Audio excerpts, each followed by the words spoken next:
અરવલ્લી બાયડના આંટિયા દેવના એક દંપતીએ ફાંસો લગાવી આત્મહત્યા કરી છે। વ્યાજના ખપ્પરમાં વધુ એક પરિવાર બરબાદ થયો છે। અહેવાલમાં ન્યૂઝ જગદીશ સોલંકી, અરવલ્લી। ગઈ તારીખ 4 એપ્રિલ 2025ના રોજ બાયડ તાલુકાના આંટિયાદેવ ગામે અતુલભાઈ દિનેશભાઈ પટેલ અને એમના પત્ની બીનાબેન આ બંને જણાએ જાતેથી ગળે ફાંસો ખાઈ અને આત્મહત્યા કરેલાનો બનાવ બનેલો હતો।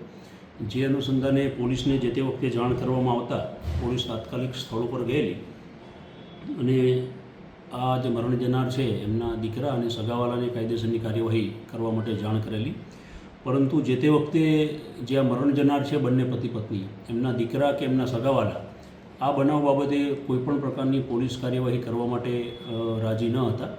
જે અનુસંધાને પોલીસે તેમને ખૂબ સમજાવેલા અને ત્યારબાદ બંનેની જે ડેડ બોડી હતી એનું પોલીસે પીએમ કરાવેલું। પરંતુ આ બાબતે અમોત દાખલ કરાવવા માટે પણ બંને એમના જે દીકરા અને સગાવાલા હતા એ લોકો તૈયાર થયેલ ન હતા, જેથી જે તે વખતે પોલીસ દ્વારા આ બનાવ અંગે સ્ટેશન ડાયરીમાં નોંધ પણ કરવામાં આવેલી। ત્યારબાદ આ મરણ જનારના જે દીકરા છે ચિરાગ કુમાર એમને એક સુસાઇડ નોટ મળેલી અને એમના પિતાનો જે મોબાઈલ છે એ ચેક કરતાં એમાં એમની માતાનો એક વિડીયો મળેલો અને આ જે એમનો વિડીયો અને સુસાઇડ નોટ જોતા જે બે આરોપી છે અતુલભાઈ શંકરભાઈ પટેલ અને બબાભાઈ પુંજાભાઈ ભરવાડ આ બંને એમને પૈસાની લેતી દેતી બાબતે ખૂબ જ ત્રાસ આપતા હતા અને હેરાન કરતા હતા અને એમની પાસે પૈસાની ઉઘરાણી કરી અને સમાજમાં એમની આબરૂ જાય એવી રીતે એમની સાથે વર્તન કરતા હતા। જેમાં આરોપી નંબર 1 છે અતુલભાઈ પટેલ, એમણે ફરિયાદી છે એ ફરિયાદીએ પોતાનું બાઇક 15,000 રૂપિયામાં આરોપી અતુલભાઈને આપેલું હતું, જે પૈકી 10,000 રૂપિયા આપેલા હતા અને 5,000 રૂપિયા લેવાના બાકી હતા।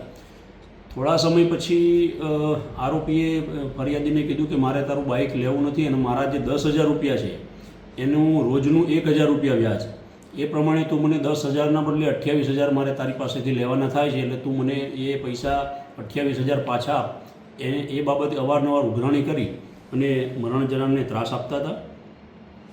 આરોપી નંબર 2 જે છે બબાભાઈ પુંજાભાઈ ભરવાડ, આ જે આરોપી નંબર 2 છે એણે મરણ જનાર પાસેથી એમની જે જમીન હતી એમાં એક જમીનનું 4,90,000 અને બીજી જે જમીન છે એનું 7,51,000ની અંદર વેચાણ બાનાખત કરાવી લીધેલ હતું, જે પૈકી મરણ જનારને ફક્ત 5 લાખ રૂપિયા આપેલા હતા અને બાકીના પૈસા જે હતા એ પૈસા જે આરોપી છે એ મરણ જનારને પાછા આપતા ન હતા અને આ બાબતે એમને ધાકધમકી આપતા હતા અને એવું જણાવતા હતા કે તે મને બધું લખાણ કરી આપ્યું છે એટલે હવે તારાથી કંઈ થશે નહીં। જેથી આ બંને જણાના ત્રાસના કારણે કંટાળી અને બંને પતિ પત્નીએ જાતેથી આત્મહત્યા કરેલ હોવાનું જણાઈ આવતા આ અનુસંધાને જે એમના દીકરા છે ચિરાગભાઈ એમની ફરિયાદ લઈ અને આરોપી છે એમના વિરુદ્ધ કાયદેસરની કાર્યવાહી હાથ ધરવામાં આવેલ છે।